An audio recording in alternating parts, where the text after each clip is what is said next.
Of course I'm leaned over. Namaste, Witchlings. Hello, hello, hello. History says St. Patrick drove the snakes out of Ireland. Science says Ireland never had snakes, which raises a very interesting question. If there were no snakes, what exactly was he trying to get rid of? Tonight, we're following that question straight into the tangled history of pagan survival, cultural resistance, and the stories powerful institutions tell to control the narrative.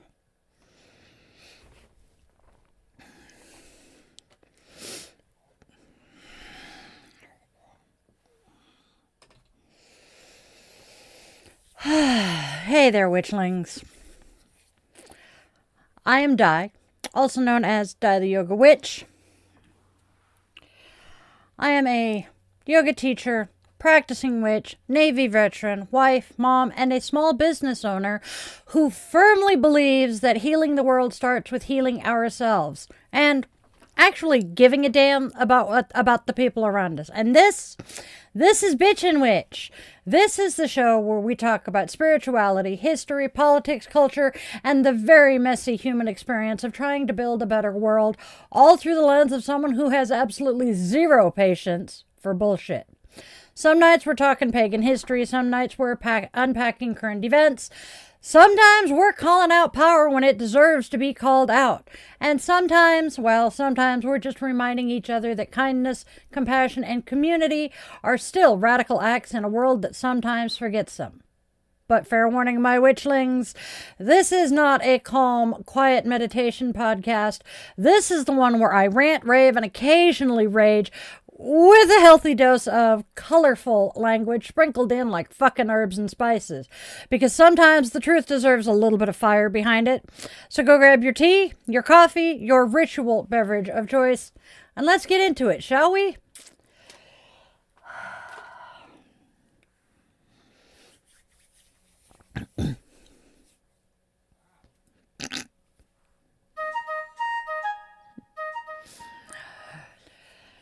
All right, tonight we are talking about devotion, resistance, and the long, stubborn survival of pagan traditions.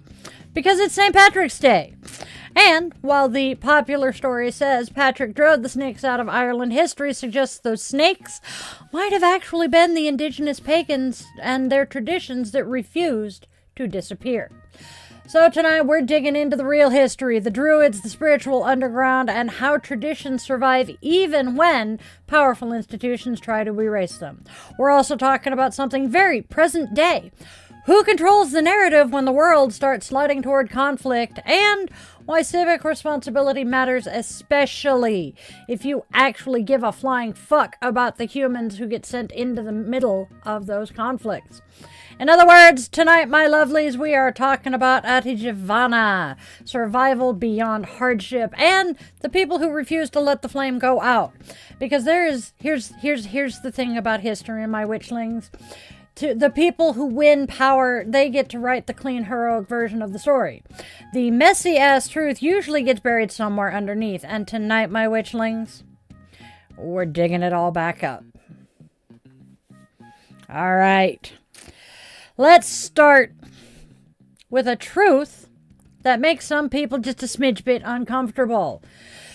Whew, a lot of people talk about the survival of pagan traditions like it was just luck. Like somehow these practices just accidentally slipped through history. Like ancient traditions quietly made it through the centuries because powerful institutions simply forgot to erase them. If you actually study history, even just a smidge bit, you start to realize something very, very quickly. Absolutely nothing about that survival was accidental. Pagan traditions survived because human beings made conscious decisions to keep them alive. Grandmothers kept planting herbs by the moon, villages kept lighting bonfires on the solstice, farmers kept marking the turning of the seasons, stories kept being told, and songs kept being sung. And rituals, small ones, quiet ones, kept happening inside kitchens and gardens and fields. Because here is the thing about culture. Culture doesn't only live in temples and churches. It lives in habits, in food, and in the ways, and in the lie. It lives, I can talk. It lives in habits, it lives in food, and it lives in the way people greet the sun in the morning. It lives in the way people bury their dead. And when official religion tried to erase older traditions, those traditions didn't vanish. They changed shape. They moved underground. They hid inside folklore. And they survived inside celebrations that looked Christian on the surface, but carried older meanings underneath. Ostara and Easter, anyone?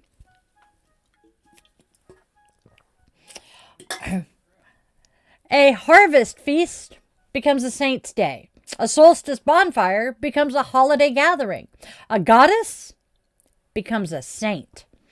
History is full of these quiet adaptations. That kind of survival has a name in Sanskrit, Atijīvana. It means survival that continues beyond hardship. Life that refuses to stop simply because someone decided it shouldn't exist. And the reason that word matters is because it reminds us of something incredibly important. Spiritual traditions do not survive because history is kind. They survive because people refuse to let them die.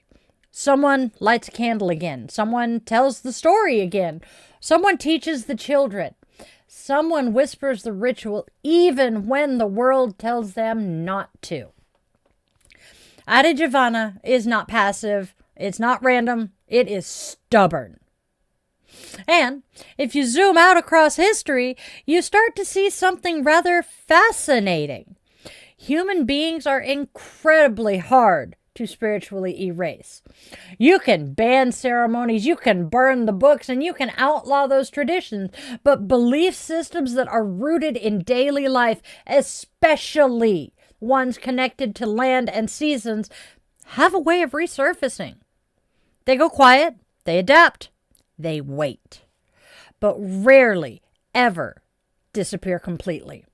Which brings us to one of the most famous religious stories in Western history, the story that says one man arrived in Ireland and drove all the snakes from the island. All right, witches. Since it is indeed St. Patrick's Day, we need to talk about this, one of the most famous stories in Western culture, and we're going to talk about it the way historians do. Which means we're going to poke that shit with a stick until the shiny myth cracks open and the messy-ass truth falls out. This sounds like fun. All right, so we all know the story everybody learns as a kid. St. Patrick shows up on Ireland. He confronts the evil. He drives all the snakes off the island, and Ireland becomes a Christian nation. Cue the parades, cue the shamrocks, cue the green beer, and someone's drunk-ass uncle screaming, "Aaron go brach," while falling off a bar stool. It's a tidy little story. Hero shows up, bad things leave, good things win, the end. Except, there's just one teeny tiny little scientific problem with that story, my friends. Ireland never had snakes. Not one. Zero. Nada. Zilch. Not a single solitary reptile on that island. Ireland separated from mainland Europe after the last ice age, but before snakes had a chance to migrate there. So, there were never snakes for Patrick to drive out in the first fucking place. Which means that whole story, oh yeah, that would be symbolic. And historians are generally in agreement on what those snakes represented. They represented the indigenous spiritual traditions of Ireland. You know, the Druids. Now, before we go any further, we need to talk about the Druids for just a second, because pop culture has abso-fucking-lutely done them dirty. Hollywood makes them look like a bunch of mystical forest wizards waving sticks around and mumbling spells, which is adorable, but historically, historically, Druids were the intellectual backbone of Celtic society. They weren't just priests. They were scholars, judges, philosophers, historians, political advisors, astronomers, poets. They preserved law. They preserved the genealogy. They preserved the mythology. They were the keepers of cultural memory. Basically, imagine if your local judge, professor, librarian, and spiritual leader all got fused into one very intense person who also knew how to run a ritual in a sacred grove. That was a druid, my friends. And here is the wildest part. They didn't write down their teachings. Everything was oral tradition. Students trained for years, sometimes up to 20 years and more, memorizing law codes, mythology, spiritual teachings, poetry, and history. Remember that.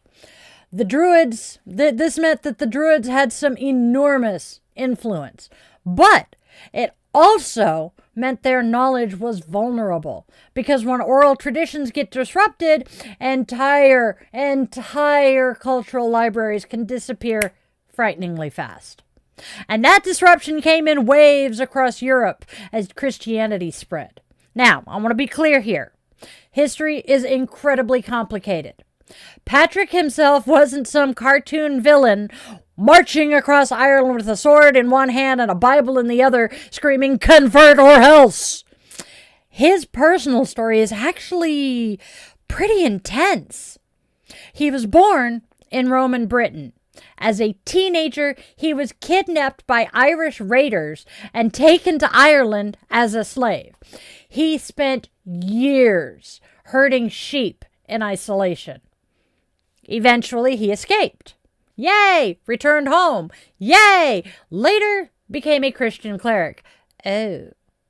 And then, in one of history's more dramatic plot twists, he chose to go back to the land where he'd been enslaved. This time, though, as a missionary. That's a complicated human story if I ever heard one. But the broader process he was part of, the Christianization of Ireland, absolutely changed Irish spiritual life. Say Irish spiritual a few times. See how badly it slurs into each other. Anyway, missionaries arrived, churches were built, sacred groves lost their influence, and the authority of Druids slowly faded as Christian clergy took their place. And now, here's where the story gets really, really, really fucking interesting.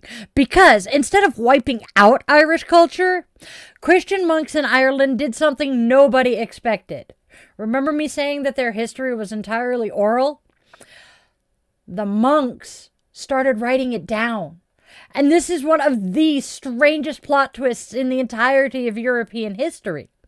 After the Roman Empire collapsed in the 5th century, Europe basically hit a rough patch. Cities shrank, trade collapsed, libraries disappeared. Knowledge that had been collected for centuries started slipping through the cracks. But Ireland?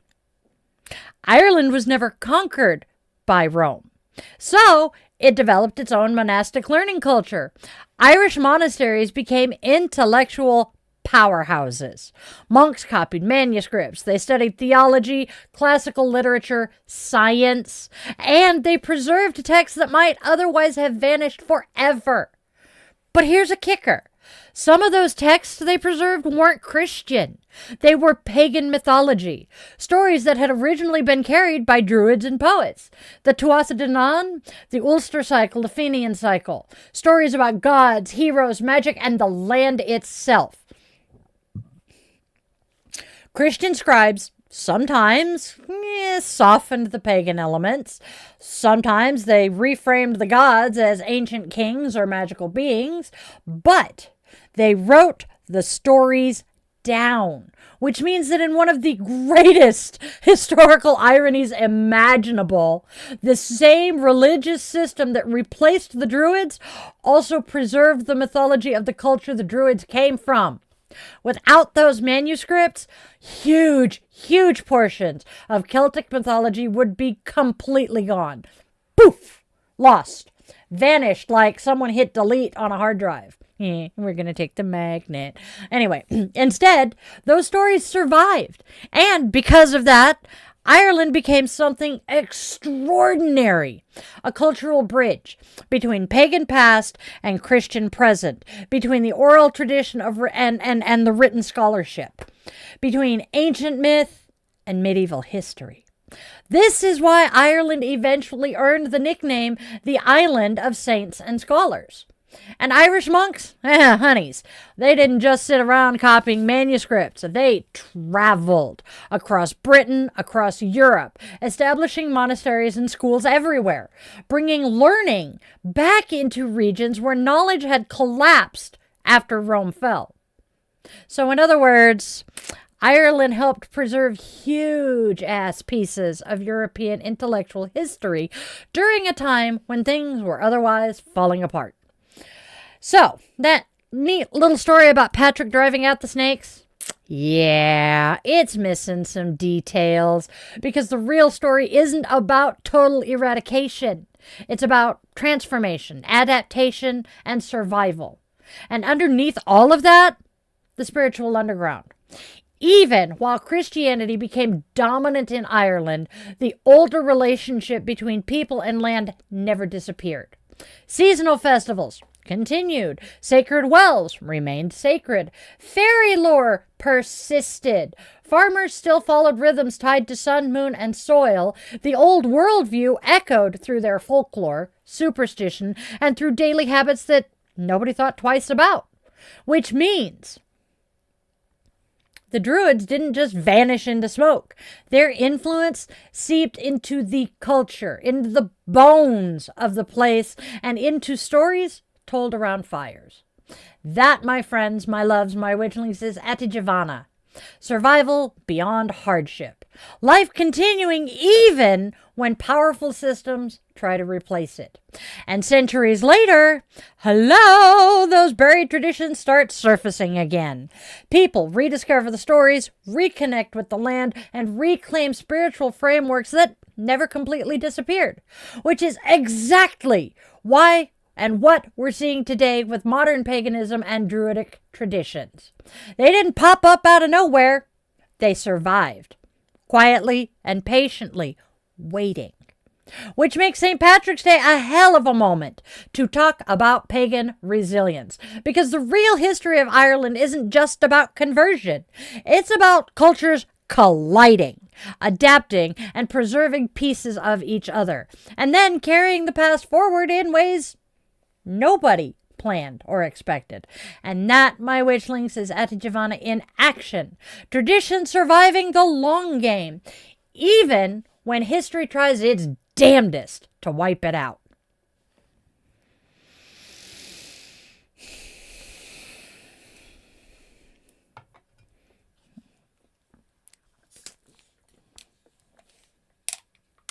Haha, we have water.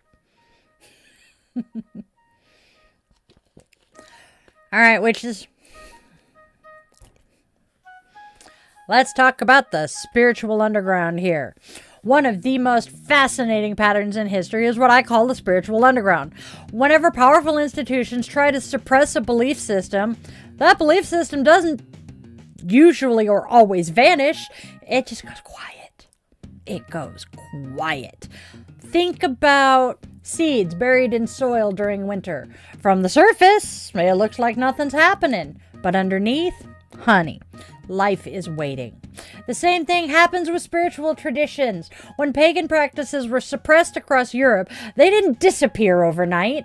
They survived in everyday life, in herbal medicine, we still use, in midwifery, seasonal celebrations, folk healing traditions, in the quiet rituals that happened at kitchen tables, in the way people still paid attention to moon cycles and planting seasons. You can see echoes of this everywhere. Christmas trees, Yule logs, Easter eggs, maypoles, harvest festivals, bonfires, These traditions existed long before they were attached to any Christian holidays. They were rooted in seasonal cycles. Human beings celebrating the land that sustained them, and institutions learned something so interesting over time. It's actually easier to absorb traditions than to erase them. So, instead of completely eliminating seasonal celebrations, many of them were just rebranded. New names, new stories, same rhythms though. The spiritual underground continued to breathe. And eventually, centuries later, those traditions resurfaced more openly, which is exactly what we are seeing today. Modern paganism, druidry, witchcraft traditions, nature-based spirituality, people reconnecting with seasonal cycles.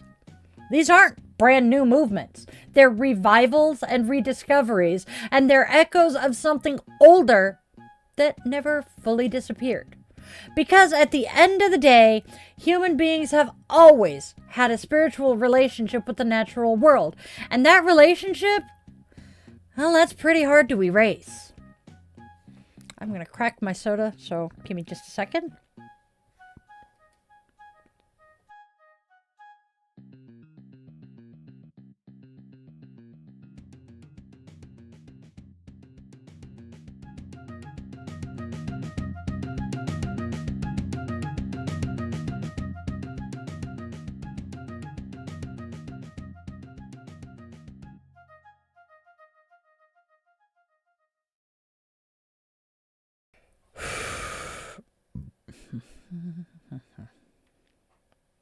All right, so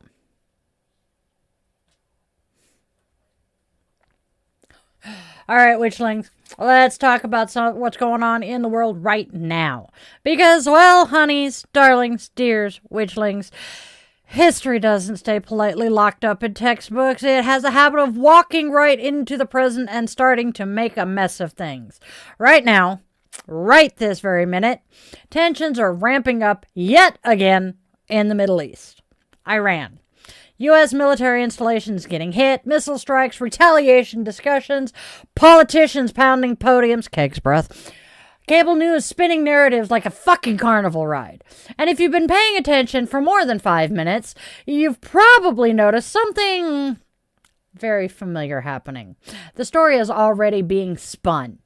Because before the first missile even finished smoking, someone is already deciding how the public is supposed to understand it. And if that makes you uncomfortable, good. It should. Because narrative control is one of the oldest political tools in human history. You simplify the story, you pick a villain, you pick a hero, and you make the situation look clean, and then you wrap it all up in a flag, and suddenly people stop asking the complicated questions. All right, now I'm going to say something that's going to piss people off on multiple sides of the political spectrum. War stories are almost always simplified for public consumption. Not because the people telling them are evil, but honestly, because the real story of war is fucking messy as hell. It's complicated, layered, and full of lots of unintended consequences. And messy stories don't rally populations. Simple ones do. Good guys, bad guys, black and white, problem solved with explosions go boom. And now I want to be clear. I want to be very, very, very, very, very crystal clear about something here. I support the people who serve. Always. Always support the people who serve, because I'm one of them. I am a veteran. I know what it means when a deployment order lands on somebody's life. It means families rearranging their entire world, their entire routine, everything. It means people kissing spouses, parents, and kids goodbye and pretending they're not terrified. It means someone packing a duffel bag knowing damn good and well that the news back home is going to reduce their entire reality to a fucking headline. And right now, someone I care deeply about has a husband in that fucking sandbox. Right now. Which means this is not abstract for me. This isn't just a geopolitical chessboard. These are real, live, blood and flesh human beings standing in places where missiles are flying.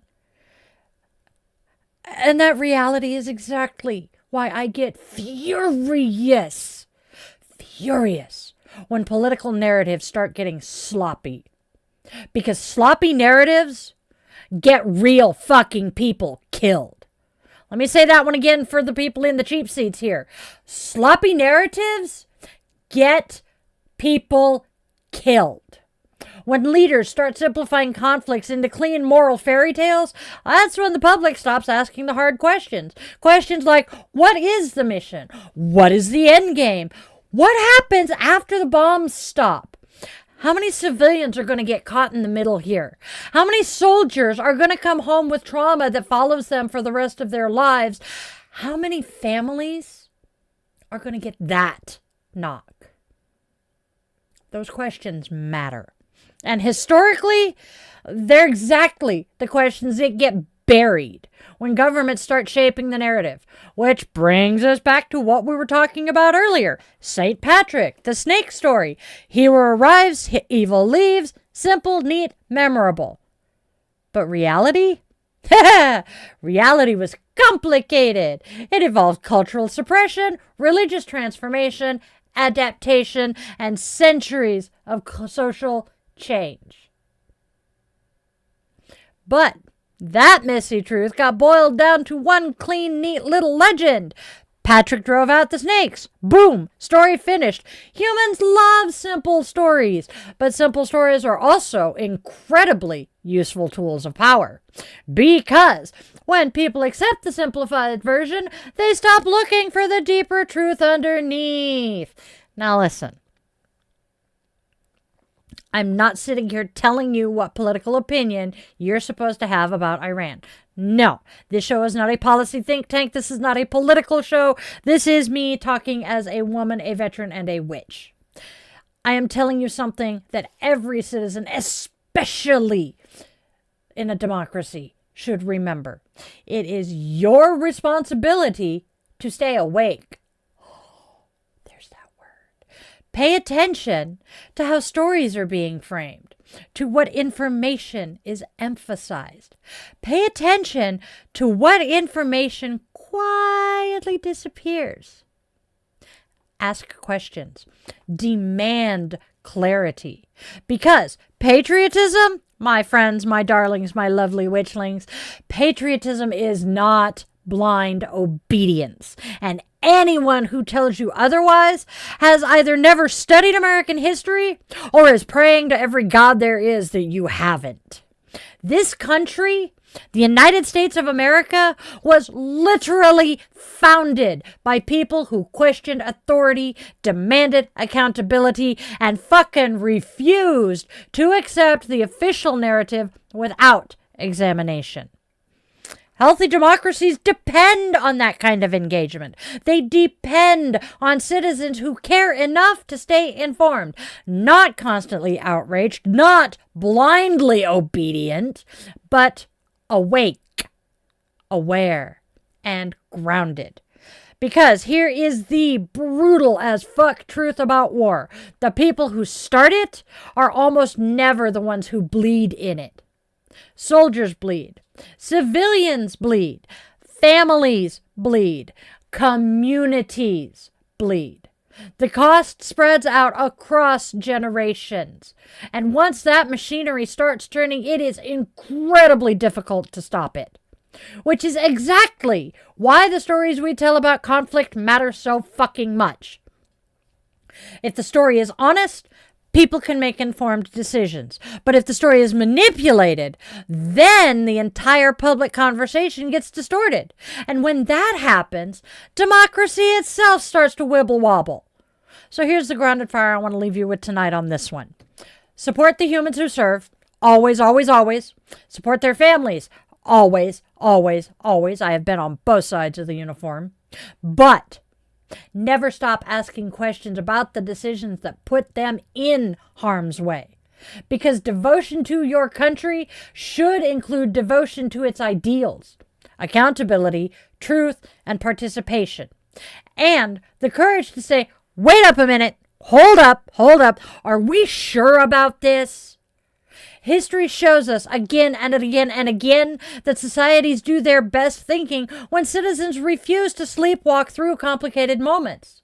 So, stay informed, stay grounded, and remember something that people throughout history have understood very well. Controlling the narrative is one of the oldest forms of power there is, which means questioning that narrative has always been one of the most powerful forms of resistance. All right.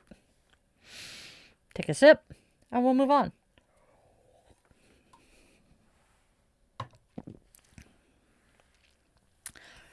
All right, my witchlings. We're going to continue this topic somewhat, and we're going to talk about, well, let's talk about something that gets twisted to all hell and back in public conversation. The word is patriotism. Because somewhere along the way, especially in modern political media, a really dangerous idea has started creeping into the narrative. The idea is that patriotism means agreeing with whatever your government decides to do, and that if you question policy, if you ask for clarity, or if you want to know the mission, the strategy, and the end game, somehow that makes you disloyal. That idea is utter and complete horseshit. Because blind obedience is not patriotism. Blind obedience is how democracies rot from the inside. So let's remember something. As I said just a minute ago, the United States was literally founded on questioning authority. The people who kicked off the American Revolution were not quiet, obedient subjects, politely nodding along with whatever the British Crown decided. They were loud, they were angry, they wrote essays, and they protested, and they demanded accountability, they challenged power, and they definitely insisted that government answer to the people. That spirit of civic participation is not some side note in American history. It's the whole fucking point.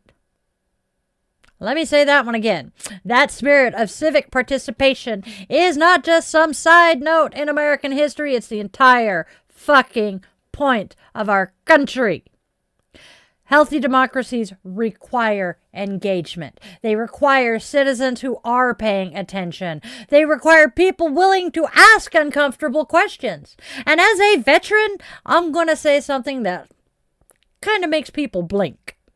Supporting the troops does not mean supporting every single military decision made by the politicians.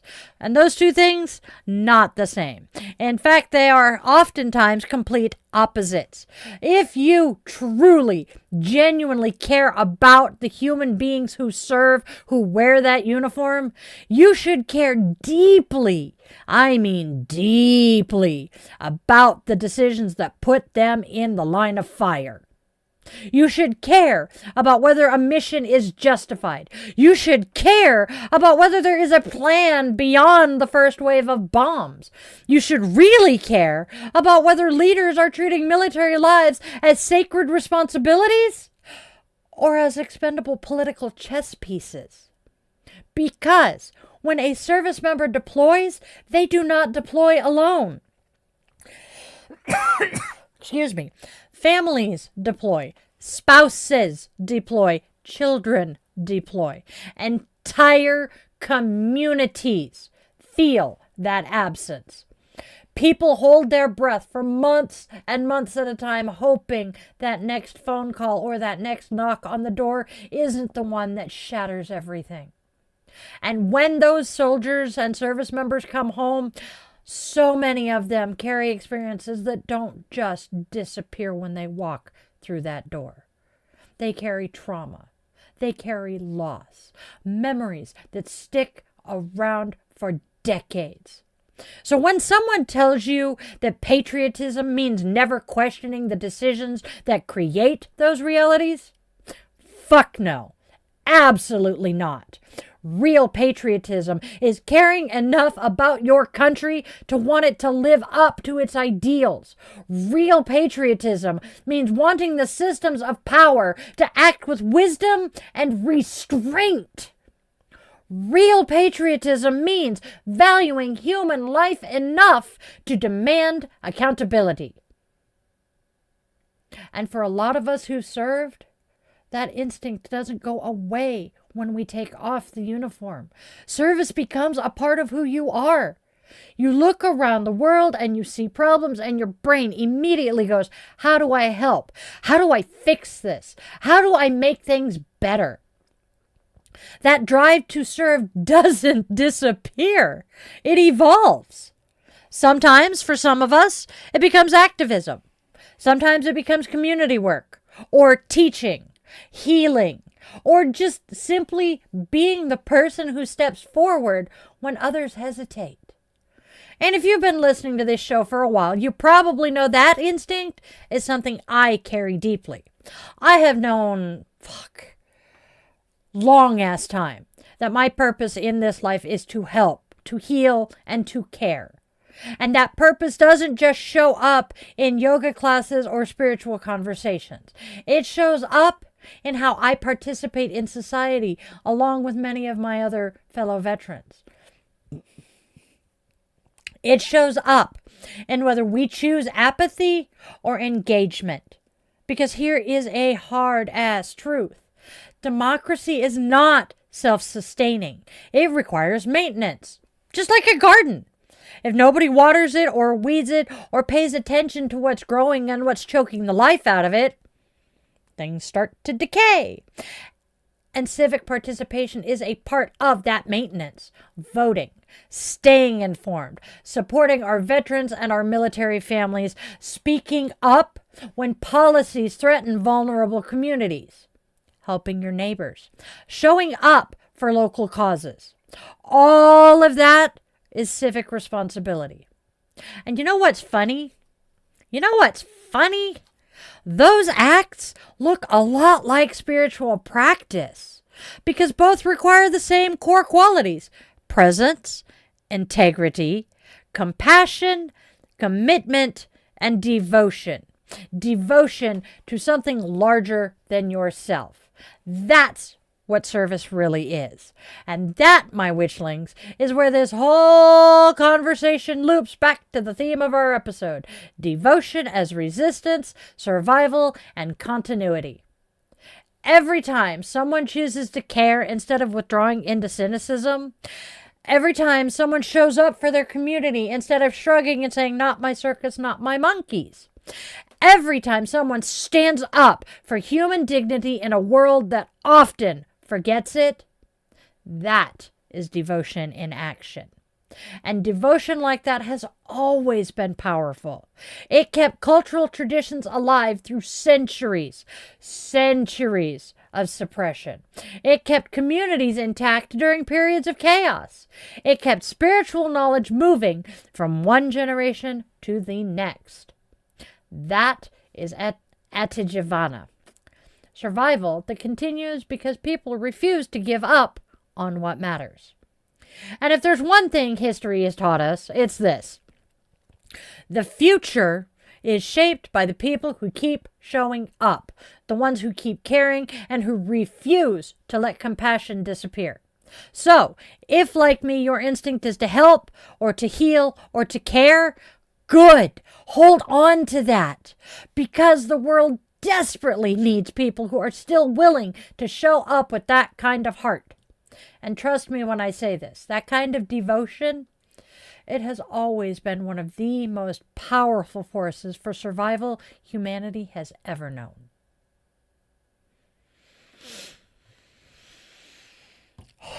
Take a sip, and we'll move on.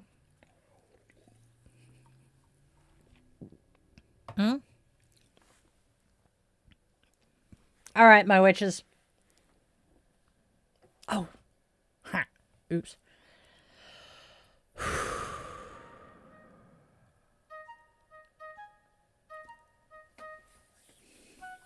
Had to take a breath there and mentally reset, because, all right, here we go. let's now bring this whole ass conversation together. This week, we've been talking about Atijīvana, survival. But survival isn't just about getting through the hard times. It's about continuity. It's about what refuses to disappear. It's about what keeps living, even when powerful institutions, political systems, or social pressures try to erase it. And Ireland, fittingly on St. Patrick's Day, is actually one of the most fascinating examples of this kind of survival anywhere in the world. Because if you look closely at Irish culture, something remarkable becomes rather obvious. Ireland never fully lost its pagan roots. Not completely. Not even after centuries of Christian dominance. Now, officially, Ireland became a Christian nation. But it had Christian churches spread across the countryside. Monasteries became centers of learning. Missionaries reshaped spiritual life in profound ways. But y'all knew there was a but hanging there. I said it a minute ago. But underneath that transformation, something older remained. The rhythms of land and season, the reverence for sacred places, the quiet rituals embedded into everyday life. They adapted, they changed form, but they survived. And let's talk about one of the most powerful examples of that survival. Brigid. Let's talk Brigid for a minute. In ancient Celtic tradition, Brigid was a goddess of fire, poetry, healing, fertility, and craftsmanship.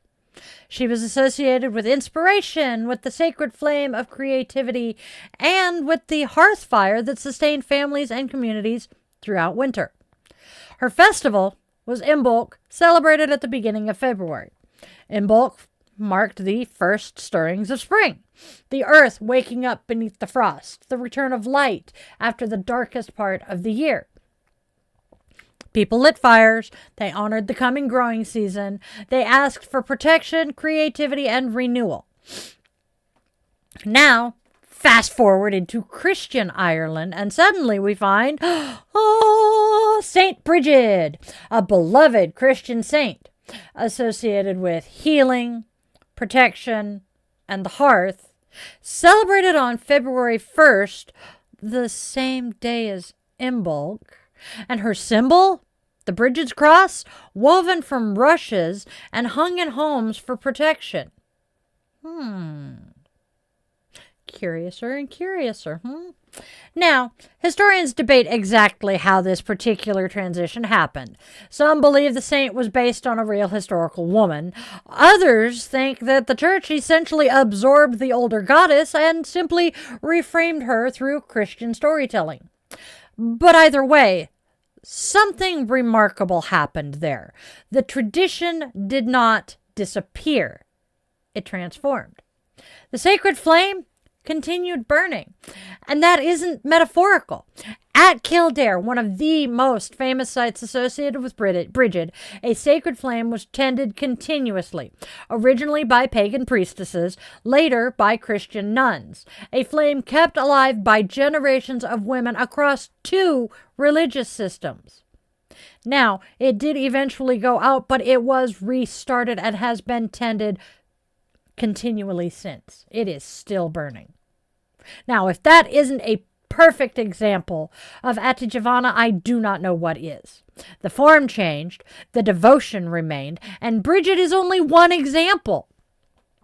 All across Ireland, you'll find holy wells. There are hundreds of them.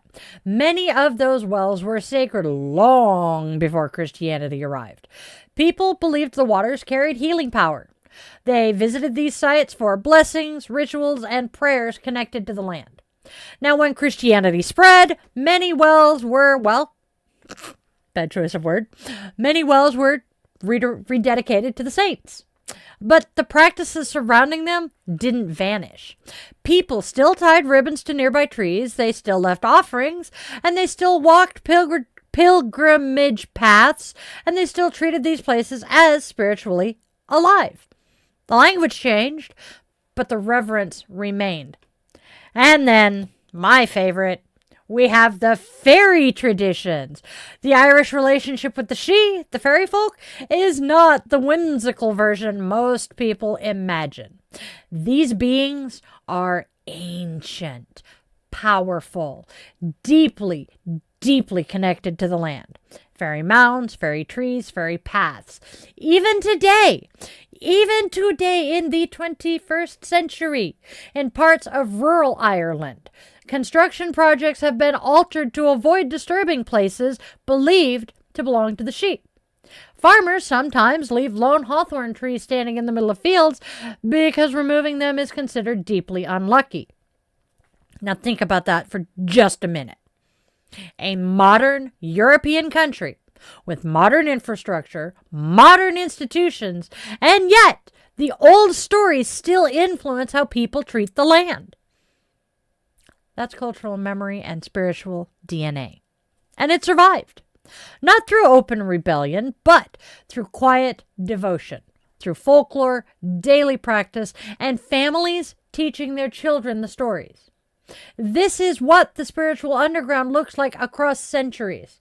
And eventually, something really fascinating happens. What once had to hide begins to rise again. Over the past century, and especially over the last few decades, there has been a growing resurgence of earth-centered spirituality. Modern-day pagan traditions, Druidry, nature-based practices. People are reconnecting with the cycles of the moon and the turning of the seasons. People are rediscovering herbal traditions their great-great-grandparents practiced without ever calling it magic. Herbology? And that resurgence isn't happening because someone invented something new. It's because something old survived. The seeds were always there. They were just waiting for the right conditions to grow again. And that brings us back to Atijīvana. Life continuing beyond hardship. Tradition continuing beyond suppression.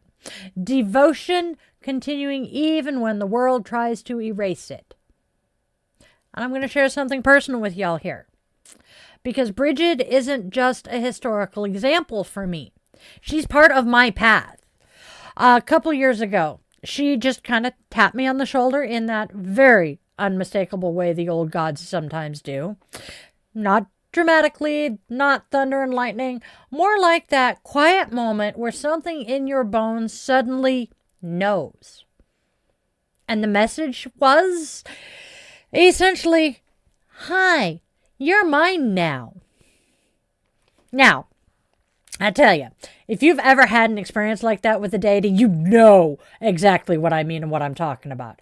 There is a moment where something ancient reaches across the centuries and says, yes, the relationship continues with you.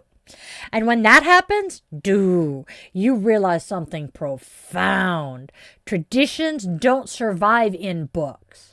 They survive in relationships, living relationships between people and the sacred, communities and the land, and between generations, passing something forward.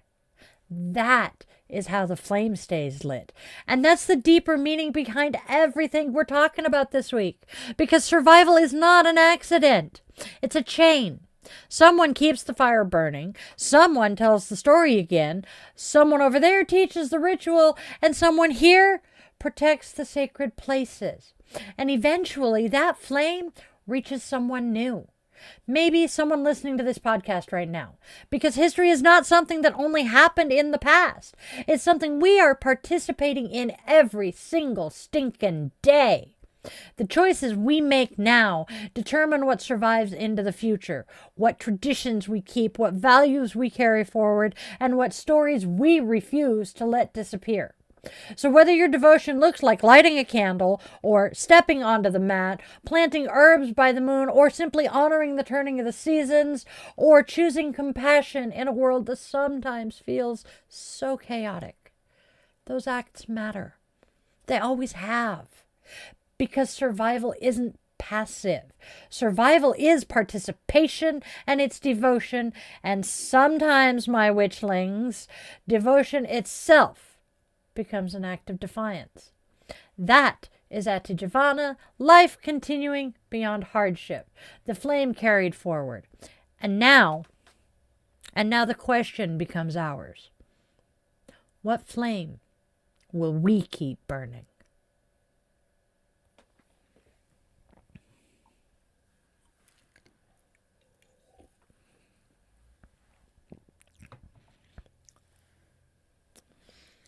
So my witchlings. Tonight, we talked about survival. Not the quiet kind. Not the kind where something barely limps along and hopes nobody notices it's still alive. No. We're talking about Atijīvana. Survival that continues beyond hardship. The kind of survival that happens because someone refuses to let the flame go out. History is full of those people. The ones who kept telling the stories when they weren't supposed to. The ones who kept planting by the moon. The ones who kept honoring the seasons, even when institutions told them to stop. The ones who carried traditions quietly through generations until the world was ready to hear them again. That is how spiritual traditions survive. Not through luck, but through devotion. And Ireland gives us one of the most amazing and beautiful examples of that devotion. Because even after centuries of change, even after the Druids disappeared from the public stage, and after the churches replaced the sacred groves, the flame of Brigid kept burning. A sacred fire tended first by pagan priestesses, and then later by Christian nuns. Different names, different language, same flame. That's Atijīvana. Life continuing, tradition continuing, spirit conditioning, or continuing. Conditioning die? Let's try that again. Life continuing, tradition continuing, spirit continuing. And I'll tell you something honestly, witchlings. When Brigid tapped me on the shoulder a couple of years ago, it wasn't dramatic. There were no lightning bolts. It was just that moment where something in your bones just suddenly goes, oh, there you are. And the message was simple. You help. You heal. You care. That's the work. And that is the flame you carry.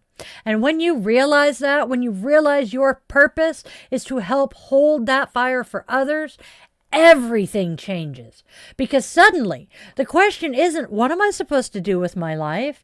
The question becomes, how do I keep the flame burning? How do I help the people around me? How do I make the world a little kinder?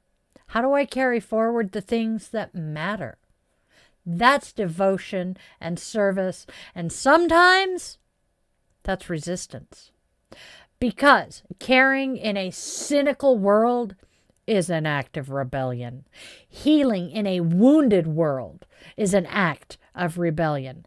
Choosing compassion when anger would be so much easier, that is some powerful ass magic. So tonight, wherever you're listening from, I want you to remember something. You are part of that same chain of survival.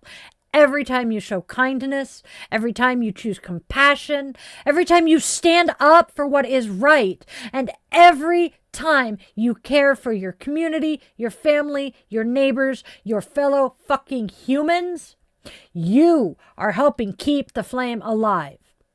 And that matters. More than you probably realize. So, as we close for tonight, take a breath with me. Let your shoulders drop and let the noise of the world settle for just a moment.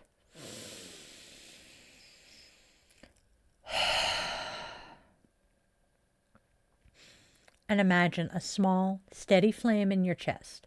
Not a raging wildfire, a hearth fire, a heart fire.